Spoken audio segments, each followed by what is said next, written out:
അങ്ങനെ ഇരിക്കെ ഭഗവാന്റെ ജന്മാഷ്ടമി വന്നു. അന്ന് അമ്മയ്ക്ക് വയ്യാതെ കിടക്കുകയാണ്. അപ്പൊ അമ്മ മരുമകളോട് പറഞ്ഞു, മോൾ ഇന്ന് ഉണ്ണിക്കണ്ണനെ കുളിപ്പിച്ചിട്ട് ചന്ദനവും പുഷ്പമൊക്കെ ചാർത്തണം, ഭഗവാനെ ഉണ്ണിയപ്പം സമർപ്പിക്കണം, പാൽപ്പായസം സമർപ്പിക്കണം എന്ന് പറയാണ്. അപ്പൊ മരുമകൾക്ക് ദേഷ്യം വന്നു. അങ്ങനെ മരുമകൾ പറഞ്ഞു, എനിക്ക് അതിനുള്ള സമയമല്ല, കാരണം എനിക്ക് ഒരുപാട് ജോലികൾ തീർക്കാനുണ്ട്, ഈ ഒരു വിഗ്രഹത്തെ കുളിപ്പിച്ചിട്ട് ചന്ദനം ചാത്തലല്ല എന്റെ പണിയെന്ന് പറയാണ്.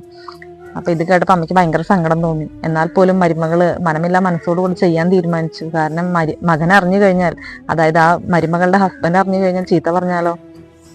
അങ്ങനെ മനമില്ല മനസ്സോടുകൂടെ സമ്മതിച്ചു. ഉണ്ണിയെ എടുത്ത് കുളിപ്പിക്കാനായിട്ട് കൊണ്ടുവന്ന സമയത്ത് മരുമകളുടെ കയ്യിൽ നിന്നും ആ വിഗ്രഹം താഴെ വീണു.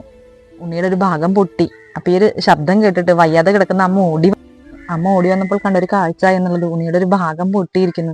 അമ്മ അലമുറയിട്ട് കരയാൻ തുടങ്ങി. അമ്മയുടെ കരച്ചിലെല്ലാം കേട്ടിട്ട് നാട്ടുകാർ ഓടിക്കൂടി, അയൽവാസികളെല്ലാം ഓടിക്കൂടി.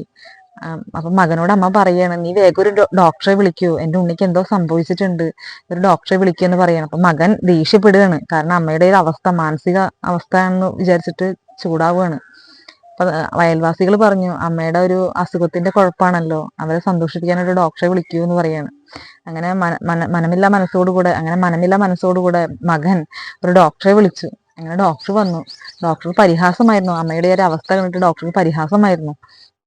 എന്നാലും പോലും ഒരു വയ്യാത്ത ഒരാളാണല്ലോ, വയസ്സായ ഒരാളാണല്ലോ. അങ്ങനെ ഡോക്ടർ സ്റ്റെതസ്കോപ്പ് വെച്ചിട്ട് ഉണ്ണിയുടെ കയ്യിലൊക്കെ ഒന്ന് ചെക്ക് ചെയ്തിട്ട് പറഞ്ഞു, ഒരു അസുഖവും ഇല്ലാട്ടോ എന്ന് പറയാണ്. അപ്പൊ അമ്മ പറഞ്ഞു, കരഞ്ഞുകൊണ്ട് അമ്മ പറയാണ്, അല്ല, എന്റെ ഭഗവാൻ എന്തോ സംഭവിച്ചിട്ടുണ്ട്, ആ സ്റ്റെതസ്കോപ്പ് കൊണ്ട് ഉണ്ണിയുടെ നെഞ്ചിലൊന്ന് വെച്ച് നോക്കിയെന്ന് പറയാണ്. അങ്ങനെ പരിഹസിച്ചുകൊണ്ട് ആ ഡോക്ടർ മനസ്സിൽ അമ്മയെ കളിയാക്കിയിട്ട് ഉണ്ണിക്കണ്ണന്റെ നെഞ്ചിൽ അങ്ങും ഇങ്ങുമായിട്ട് സ്റ്റെതസ്കോപ്പ് വെച്ച് ചെക്ക് ചെയ്യാൻ തുടങ്ങി.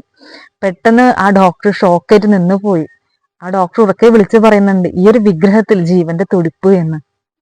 അമ്മ എന്താണ് പറഞ്ഞത്? വൃന്ദാവനത്തിൽ നിന്ന് വരുമ്പോ അമ്മ എന്താണ് പറഞ്ഞത്?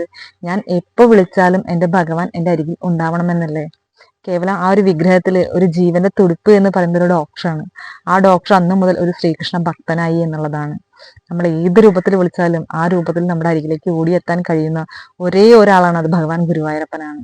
എല്ലാവർക്കും ആ ഭഗവാനെ നിറഞ്ഞ ഭക്തിയോടുകൂടെ എല്ലാ അനുഗ്രഹങ്ങളും കിട്ടട്ടെ എന്ന് മനസ്സറിഞ്ഞ് പ്രാർത്ഥിച്ചുകൊണ്ട് സർവം ശ്രീകൃഷ്ണാർപ്പണമസ്തു.